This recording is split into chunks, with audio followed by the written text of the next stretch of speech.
warahmatullahi wabarakatuh. Perkenalkan, saya dari kelompok 4 yang akan membawakan hasil diskusi kami yang berjudul PKI Muso. Sebelum itu, mari saya memperkenalkan diri.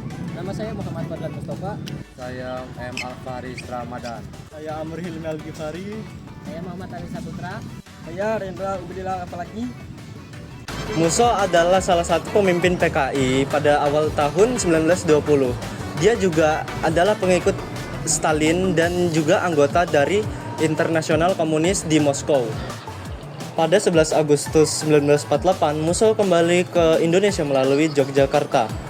Pada tanggal 5 September 1948, dia memberikan pidato yang menganjurkan agar Indonesia merapat kepada Uni Soviet. Muso adalah pemimpin utama pemberontakan PKI di Madiun. Ia kembali ke Indonesia pada Agustus 1948. Setelah hampir 12 tahun di Uni Soviet, dia menghabiskan waktu untuk melanjutkan paham komunis. Muso memimpin pemberontakan PKI di Madiun, Jawa Tengah pada tahun 1948. Muso dan pimpinan PKI lainnya berkeliling ke berbagai daerah Jawa untuk menyebarkan gagasannya, termasuk daerah Kediri, Solo, dan Madiun.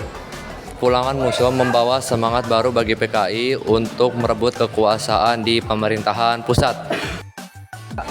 Peran utama Muso dalam pemberontakan PKI di Madiun 1948 adalah sebagai pemimpin kunci dalam pergerakan yang bertujuan untuk menggulingkan pemerintahan dan menggantikan Pancasila dengan komunisme. Ia menggabungkan kelompok kiri di bawah komando PKI dan memproklamasikan pemerintahan tandingan. Pada September 1948, Muso dan PKI memimpin pemberontakan di Madiun dan sekitarnya. Presiden Soekarno menunjuk Kolonel Sungkono untuk menumpasnya. Sementara Jenderal Sudirman memerintahkan pengampungan operasi TNI dimulai 21 September dan Muso tewas ditembak Sumoto.